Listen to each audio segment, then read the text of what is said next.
నమస్తే, welcome to our channel. నేను మిసిరి.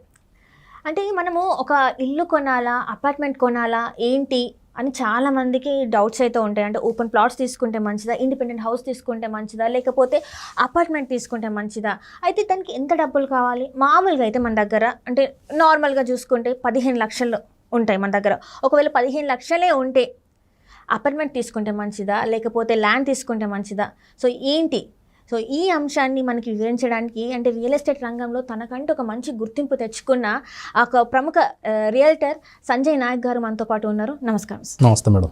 Sir, ఇప్పుడు చూస్తున్నట్టయితే 15 లక్షలు క్యాష్ ఉంటే నిజంగా అపార్ట్మెంట్ కొనడం మంచిదా, లేకపోతే ఓపెన్ ప్లాట్ తీసుకుంటే మంచిదా, లేకపోతే ఇండిపెండెంట్ హౌస్కి ఇట్లా ఇంత డౌన్ పేమెంట్ లాగా కట్టడం మంచిది, ఏది తీసుకుంటే మంచిది అంటారు? మీరన్న పాయింట్ చాలా వ్యాలిడ్ పాయింట్ మేడం. చాలా మందికి ఒక డ్రీమ్ ఉంటుంది. అందుకే పెద్దలు కూడా ఒక మాట అంటారు, ఇల్లు కట్టి చూడు పెళ్లి చేసి చూడు అంటారు. సో ఇల్లు అనేది ప్రతి ఒక్కరి లైఫ్లో ఒక డ్రీమ్, ఏ కేటగిరీ వాళ్ళైనా ఏ జాబ్ అయినా. సో ఇల్లు కొనాలంటే ఏంటంటే ఒక వెరీ వెరీ ఇంపార్టెంట్ ఏంటంటే మన పర్పస్ ఉండాలి. ఇప్పుడు చాలామంది హైదరాబాద్లో పుట్టి పెరిగిన వాళ్ళు ఉన్నారు, హైదరాబాద్ బయట వేరే వేరే స్టేట్ నుంచి డిస్ట్రిక్ట్ నుంచి వచ్చిన వాళ్ళు ఉన్నారు. ఇప్పుడే నాకు ఉండడానికి ఇల్లు కావాలి అనుకుంటే కనుక చాలామంది ఏం చేస్తారు, రెడీ టు మూవ్ అనే దాంట్లో ప్లాన్ చేస్తారు. కానీ ఇప్పుడు హైదరాబాద్ మొత్తంలో ఎక్కడ చూసుకున్నా కూడా 15 లక్షల్లో ఎక్కడ కూడా ఇల్లు రాదు, ప్లాట్ కూడా రాదు హైదరాబాద్ మొత్తం. కాకపోతే చాలా మందికి ఏంటంటే ఒకవేళ మంచి శాలరీ ఉంది, మంచి ప్యాకేజ్ ఉంది, లోన్ ఎలిజిబిలిటీ వస్తుంది అన్నప్పుడు వాళ్ళు ఏం చేస్తారు, ఆ అమౌంట్లో డౌన్ పేమెంట్ కట్టేసి మిగతా అమౌంట్ లోన్కి వెళ్ళి దాని నుంచి ఇల్లు కొనుక్కోవచ్చు. ఇల్లు కానీ అపార్ట్మెంట్లో ఫ్లాట్ కానీ తీసుకోవచ్చు. కానీ అక్కడ ఆల్రెడీ 15 లక్షలు మనం పెట్టి నెల నెల అంత అమౌంట్ కడుతున్నాం కదా, ఇది వెరీ వెరీ ఇంపార్టెంట్ చూసుకోవాలి. అంటే మనం ఎన్ని సంవత్సరాలు కడుతున్నామో దానికి రేట్ ఆఫ్ ఇంట్రెస్ట్ ఎంత అవుతుంది అన్నది క్యాలిక్యులేట్ చేసుకోవాలి.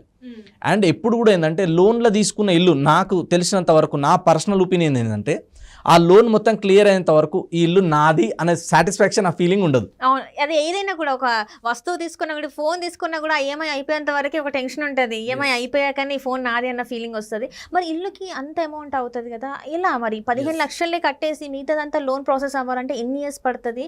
అంటే ఎలాంటి ఏరియాలో తీసుకుంటే వీళ్ళు ఆ లోన్ని తొందరగా తీర్చగలుగుతారు, అసలు ఎలా? సో ఎప్పుడైనా కానీ ఇల్లు కొనుక్కునేటప్పుడు కూడా పిల్లలు చిన్నగా ఉన్నప్పుడు ఉంటే కనుక నేను వాళ్ళకి పర్సనల్గా ఏం సజెస్ట్ చేస్తాను అంటే, పిల్లలు చిన్నగా ఉన్నారు, ఇంకా స్కూల్ లెవెల్లో ఒక 5th క్లాస్ 6th క్లాస్ లోపే ఉన్నారంటే కదా, ఆ టైంలో ఇల్లు కొనడం కంటే ఆ టైంలో మనం బయట ఎక్కడైనా దూరంగా వెళ్ళి ఇన్వెస్ట్మెంట్ చేసి పెట్టుకొని వాళ్ళు ఒక 10th క్లాస్ వచ్చేసరికి మినిమం 9th 10thలో ఉన్నప్పుడు ఆ టైంలో ఇల్లు కట్టుకుంటే బాగుంటుంది. ఎందుకంటే దానికి ఒక రీజన్ ఉంది. మళ్ళీ ఇప్పుడు పిల్లలు చిన్నగా ఉన్నప్పుడు ఖర్చులు తక్కువ ఉంటాయి, పిల్లలు పెరిగే కొద్దీ లగేజ్ పెరుగుతూ ఉంటుంది, ఖర్చులు పెరుగుతూ ఉంటాయి. కాబట్టి మనకొచ్చే ఇన్కమ్ని డివైడ్ చేసుకొని మంత్లీ నాకు వచ్చే ఏదైతే బయట రెంట్ పే చేసే దాని బదులు దానికి ఇంకో 2,000 5,000 యాడ్ చేసుకుంటే ఈఎంఐ కట్టుకోగలుగుతా అనుకుంటే దానికి వెళ్ళొచ్చు, అంత ఎఫర్ట్ చేసి. అది ఓపెన్ ప్లాట్ రాదు, మళ్ళీ మనకి ఏది వస్తుంది, ఇండిపెండెంట్ కూడా రాదు, ఓన్లీ అపార్ట్మెంట్లో ఫ్లాట్ మాత్రమే వస్తుంది. అలా కొనుక్కోవాలనుకున్న వాళ్ళు దానికి వెళ్ళొచ్చు. లేదు అంత అమౌంట్ కట్టి మంత్లీ అక్కడ మనం అంత అమౌంట్ పే చేసే బదులు ఇదే అమౌంట్ తీసుకెళ్ళి బయట ఎక్కడైనా ఇన్వెస్ట్మెంట్ చేస్తా, నాకు ఎలాంటి మెంటల్ టెన్షన్స్ ఉండొద్దు, అండ్ వచ్చే ప్రతి అమౌంట్ని నేను ఎక్కడో సిస్టమేటిక్గా ఇన్వెస్ట్మెంట్ చేసి పెట్టుకుంటా, లేదా దీని నుంచి నేను ఇంకేదైనా మనీ సంపాదించడానికి ప్లాన్ చేసుకుంటా అనుకునే వాళ్ళు ఉంటే కనుక సిటీ దాటి బయటికి వెళ్ళాలి. ఔటర్ రింగ్ రోడ్ దాటి బయటికి వెళ్తే కనుక మినిమం ఒక 15 to 20 కిలోమీటర్స్ దాటిన తర్వాతనే దొరుకుతాయి, ఓఆర్ఆర్ దాటిన తర్వాత. ఇప్పుడు కొన్ని ప్రైమ్ లొకేషన్లో తీసుకుంటే మనకి అఫోర్డబుల్ ప్రైజెస్ ఎక్కడ సైడ్ ఉన్నాయంటే కనుక మనకి బెంగళూరు హైవే ఒకటి అప్ టు మనకి జడ్చర్ల వరకు బాగుంటుంది ఎక్కడ ఇన్వెస్ట్మెంట్ చేసినా. మళ్ళీ చెప్తున్నా, హైవే నుంచి 10 కిలోమీటర్ రేడియస్ వరకు లెఫ్ట్ రైట్ ఎక్కడ ఇన్వెస్ట్మెంట్ చేసినా ఫ్యూచర్ బాగుంటుంది. సో 15 లక్షలు అంటే 10,000 గజం లెక్కన 150 గజాలు ఈజీగా కొనొచ్చు మనం. అది కూడా ఎక్కడి నుంచి కొనాలంటే షాద్ నగర్ నుంచి జడ్చర్ల మధ్యలో కొనాలి. సో ముంబై హైవేలో కూడా మనకి సదాశివపేట దాటినాకనే వస్తాయి, మళ్ళీ దానికి బిఫోర్ దొరకడం కష్టం 10,000. ఎందుకంటే సంగారెడ్డి వరకు ఆల్రెడీ గజం 35,000 40,000 కూడా ఉన్నాయి కొన్ని ప్రైమ్ లొకేషన్లో.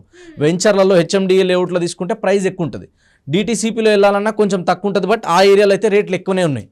అది దాటిన తర్వాత సదాశివపేట నుంచి ముందుకు దొరుకుతాయి మనకి, మళ్ళీ హైవే నుంచి లోపలికి వెళ్ళాలి, హైవేకి దొరకదు. మళ్ళీ హైవేకి పెట్టాలంటే మినిమం 15,000 పైన ఉంటుంది గజం. కొంచెం లోపలికి వెళ్ళి పెట్టుకుంటే ఇన్వెస్ట్మెంట్ చేస్తే ఫ్యూచర్లో మంచి రిటర్న్ రావడానికి ఉంటుంది. తర్వాత Yadadri side, so Yadadri side కూడా ఏంటంటే అప్ టు వరంగల్ వరకు మనకు ఫ్యూచర్ ఉంటుంది ఖచ్చితంగా. కానీ నేనేం సజెస్ట్ చేస్తాను అంటే పర్సనల్గా ఆలేరు జనగాం ఈ ఏరియా వరకే మనం ఇప్పుడు ఇన్వెస్ట్మెంట్ చేసుకుంటే ఫ్యూచర్లో ఎక్కువ రిటర్న్ రావడానికి స్కోప్ ఉంటుంది అనమాట. దీని తర్వాత నెక్స్ట్ ఏంటంటే ఆల్రెడీ నా దగ్గర ఒక 15 లక్షలు ఉంది, ఇంకొంచెం అమౌంట్ నేను ఎఫర్ట్ చేయగలుగుతా, లేదా ఇంకేదైనా లోన్ తీసుకోగలుగుతా అంటే అదే అమౌంట్తో మనం ఇక్కడ ఇండిపెండెంట్ హౌస్ కానీ ఫ్లాట్ కానీ ఏదైనా తీసుకునే బదులు ఆ అమౌంట్కి ఇంకొంచెం అడిషనల్ అమౌంట్ యాడ్ చేసి ఇప్పుడు నేను చెప్పిన కొన్ని హైవేలలో కొన్ని ప్రైమ్ లొకేషన్లో కనుక మనం ఎక్కువ గజాలు తీసి పెట్టుకుంటే 5 ఏళ్ళకి ఒక జాబ్ చేసే వ్యక్తి 5 సంవత్సరాల్లో 10 సంవత్సరాలు ఎంతైతే సంపాదిస్తారో ఒక్కడే కష్టపడుతున్నాడు కదా జాబ్ చేస్తున్నాడు అంటే, నేను జాబ్ చేస్తే నాకు పైసలు వస్తున్నాయి, యాక్టివ్ ఇన్కమ్ కదా. నేను ఒక ప్రాపర్టీ కొని పెట్టుకుంటే నా కోసం ఆ ప్రాపర్టీ కష్టపడుతుంది, నా చెమట కష్టం లేకుండా, నా టైం, నా మనీ, నా ఎనర్జీ మళ్ళీ నేను ఇన్వెస్ట్మెంట్ చేయకుండా నా కోసం అవి కష్టపడుతూ ఉంటాయి అనమాట. సో ఇంటెలిజెంట్ ఇన్వెస్టర్స్ అందరూ, స్మార్ట్ ఇన్వెస్ట్మెంట్ చేసే వాళ్ళందరూ ఇదే చేస్తారు. వాళ్ళు పని చేస్తారు, వాళ్ళతో పాటు వాళ్ళ కోసం పనిచేసే ఒక ఆపర్చునిటీని క్రియేట్ చేస్తారు. ఆ ఆపర్చునిటీ ఎలా క్రియేట్ చేస్తారు? ఒక ప్రాపర్టీ మీద ఇన్వెస్ట్మెంట్ చేసి పెట్టుకుంటారు. ఒక కోడి తీసుకొచ్చి పెంచుతున్నారు అనమాట, డైలీ కోడి గుడ్డు ఇస్తూ ఉంది. అట్లా ప్రాపర్టీ మీద మనం ఇన్వెస్ట్మెంట్ చేస్తే ప్రాపర్టీ కూడా గుడ్లు పెడతా ఉంటుంది. అట్లా రిటర్న్స్ రావడానికి టైం పడుతుంది, కంపౌండింగ్ ఎఫెక్ట్. సో ఇది కనుక మనం అర్థం చేసుకొని పెట్టుబడి పెట్టగలిగితే అద్భుతమైన రిటర్న్స్ వస్తాయి. కానీ చాలా మంది మిడిల్ క్లాస్ వాళ్ళు చేసే పెద్ద మిస్టేక్ ఏంటంటే, చాలా మందికి లేనిదే ఏంటంటే ఓపిక ఉండదు.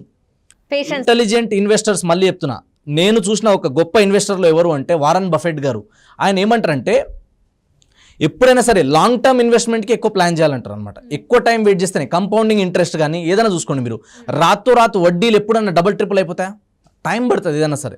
సో మనం భూమి మీద పెట్టుబడి పెట్టాలన్నప్పుడు కూడా కొంచెం టైం తీసుకుంటే కనుక, ఎంత ఎక్కువ టైం ఆగితే అంత ఎక్కువ రిటర్న్స్ ఇస్తుంది ఎప్పుడైనా సరే. కానీ ఒక 10 సంవత్సరాల కన్నా ఎక్కువ ఆగగలిగితే, ఎక్కడ ఇన్వెస్ట్మెంట్ చేసినా ఇప్పుడున్న మార్కెట్ కండిషన్లో హైదరాబాద్ సరౌండింగ్లో 100 కిలోమీటర్ రేడియస్లో ఎక్కడ ఉన్నా మినిమం 3 టైమ్స్ పెరుగుతుంది 10 years అబోవ్ వెయిట్ చేయగలిగితే. అంటే ఇప్పుడు చాలా మంది ఏంటంటే హైదరాబాద్లోనే మనకి కావాలి అని చెప్పేసి కొంతమంది ఉంటుంది, ఎందుకంటే జాబ్ లొకేషన్స్లో కావాలి. అండ్ ఇంకొకటి ఏంటంటే స్కూల్స్ అన్ని ఇక్కడే ఉంటాయి, పిల్లలు ఉంటాయి. మీరు చెప్పింది ఏంటంటే బయట చేయమన్నారు. ఒకవేళ 15 లక్షలు ఉంటే మరి అపార్ట్మెంట్స్ దొరకవంటారా? దొరుకుతాయి. 15 లక్షల్లో మనకి డౌన్ పేమెంట్ కట్టి మిగతా అమౌంట్ లోన్ పెట్టుకొని చేసుకోవచ్చు. అంటే వాళ్ళ నీడ్ని బట్టి, వాళ్ళకున్న రిక్వైర్మెంట్ని బట్టి వాళ్ళు ప్లాన్ చేసుకోవాలి. ఇప్పుడు 15 లక్షలే ఉన్నాయి, నేను అంత రిస్క్ చేయదలుచుకోవాలి అనుకుంటే ప్లాట్ సైడ్ వెళ్తే తక్కువ బడ్జెట్లో మనకు మంచి ప్లాట్స్ వచ్చేస్తాయి. లేదు మనకు వచ్చే రెంట్ మనం పే చేసేదానికి ఇంకో 5,000 యాడ్ చేసుకుంటే కనుక మనకు ఫ్లాట్ వస్తుందంటే అలా వెళ్ళొచ్చు. Depends upon customer. ఎప్పుడైనా కానీ వాళ్ళకున్న రిక్వైర్మెంట్, వాళ్ళ దగ్గర ఉన్న బడ్జెట్, వాళ్ళకున్న పర్పస్, దీన్ని బేస్ చేసుకుని వాళ్ళు ఇన్వెస్ట్మెంట్ చేయాలి. సో దానివల్ల వాళ్ళకి రిటర్న్ ఆన్ ఇన్వెస్ట్మెంట్ అనేది బాగుంటుంది. ఇప్పుడు ఇక్కడే ఉండాలి అన్నప్పుడు, నాకు వేరే ఆపర్చునిటీ లేనప్పుడు ఖచ్చితంగా లోన్ తీసుకోవాల్సిందే, ఖచ్చితంగా ఉండాల్సిందే. అండ్ సిటీ అవుట్స్కట్లో వెళ్తే కూడా ఏంటంటే, సిటీ అనేది రోజుకి ఎక్స్పాండ్ అవుతూ పోతుంది అనమాట.